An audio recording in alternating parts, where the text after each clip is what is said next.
Thank you for being with me. I continue with Habit 4, Think Win-Win. We're on page 229 from our book, The 7 Habits of Highly Effective People by Stephen R. Covey. Systems. Win-win can only survive in an organization when the systems support it. If you talk win-win but reward win-lose, you've got a losing program on your hands. You basically get what you reward. If you want to achieve the goals and reflect the values in your mission statement, then you need to align the reward system with these goals and values.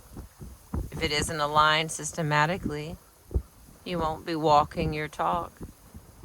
You'll be in the situation of the manager I mentioned earlier, who talked cooperation but practiced competition by creating a race to Bermuda contest. I worked for several years with a very large real estate organization in the Middle West.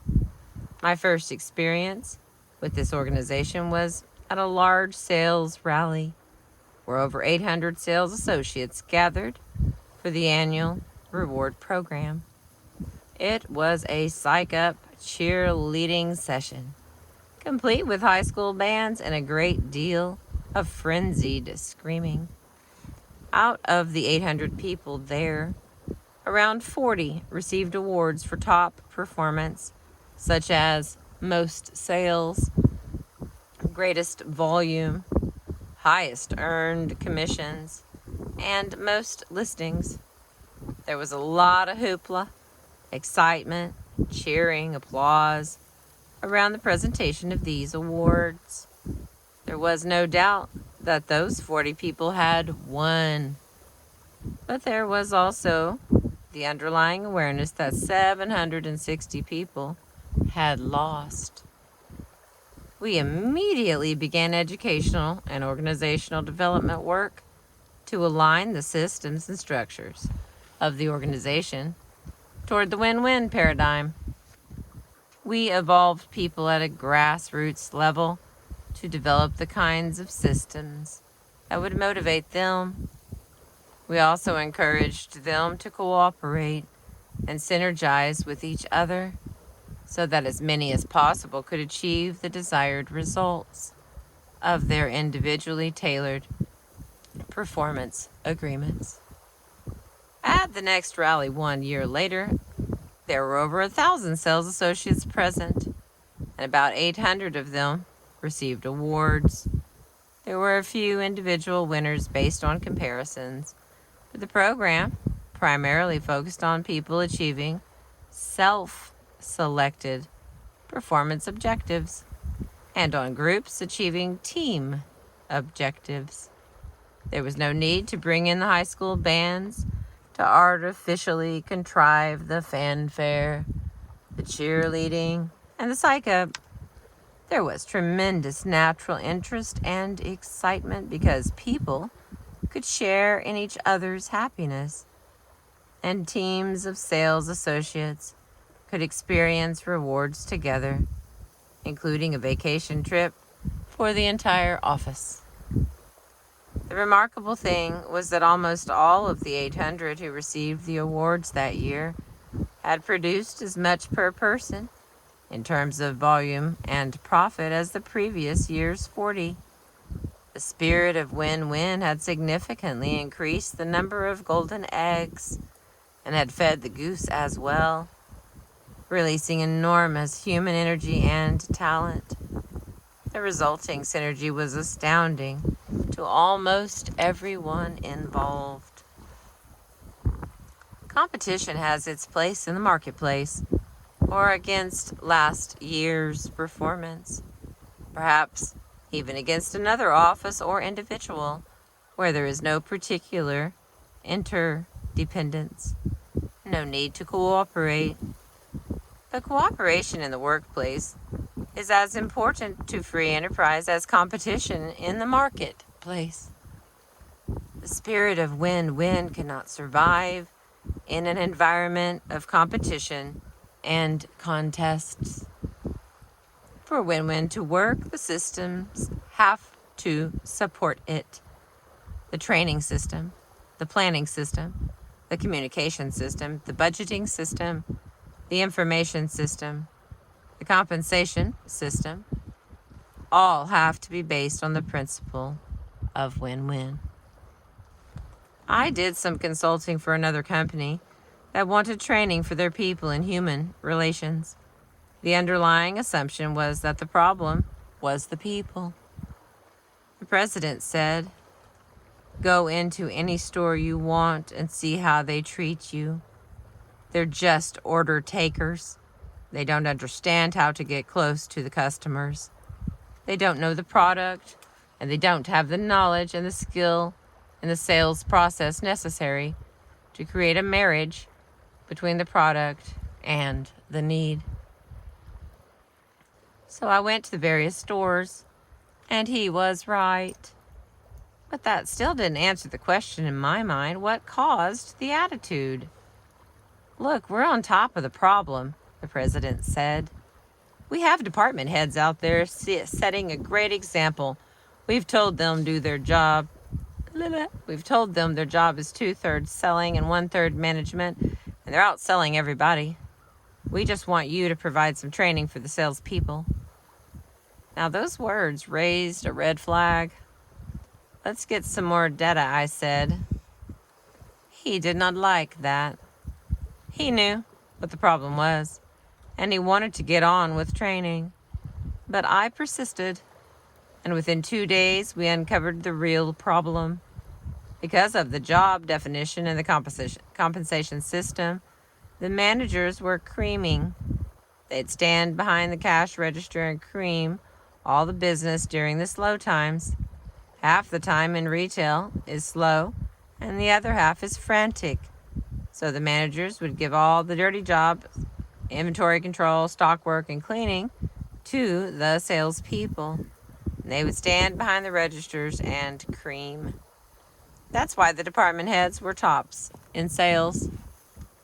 So we changed one system, the compensation system, and the problem was corrected overnight. We set up a system whereby the managers only made money when their salespeople made money. We overlapped the needs and goals of the managers with the needs and goals of the salespeople, and the need for human relations training suddenly disappeared. The key was developing a true win-win reward system. In another instance, I worked with a manager in a company that required formal performance evaluations. He was frustrated over the evaluation rating he had given a very particular manager. He deserved a 3, he said, but I had to give him a 1, which meant superior and promotable. "What did you give him a 1 for?" I asked. "He gets the numbers," was his reply. "So why do you think he deserves a 3? "It's the way he gets them. He neglects people. He runs over them. He's a troublemaker."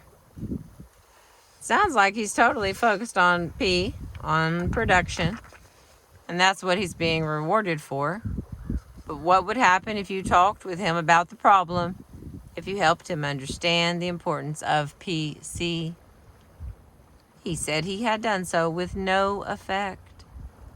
Then what if you set up a win-win contract with him where you both agreed that 2/3 of his compensation would come from P, from the numbers, and the other 1/3 would come from PC, how other people perceive him?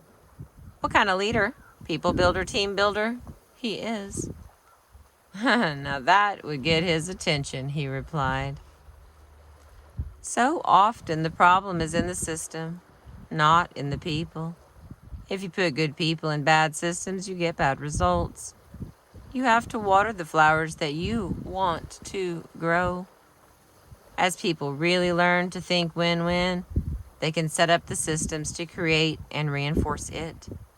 They can transform unnecessarily competitive situations to cooperative ones, and can powerfully impact their effectiveness by building both P and PC.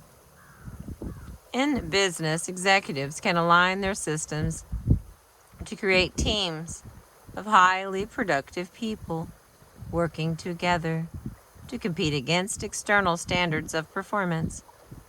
In education, teachers can set up grading systems based on an individual's performance in the context of agreed upon criteria and can encourage students to cooperate in productive ways to help each other learn and achieve. In families, parents can shift the focus from competition with each other to cooperation. In activities such as bowling, for example, they can keep a family score and try to beat a previous one. They can set up home responsibilities with win-win agreements that eliminate constant nagging and enable parents to do the things only they can do. A friend once shared with me a cartoon he'd seen of two children talking to each other. If mommy doesn't get us up soon, one was saying, we're going to be late for school. These words brought forcibly to his attention the nature of the problems created when families are not organized on a responsible win-win basis.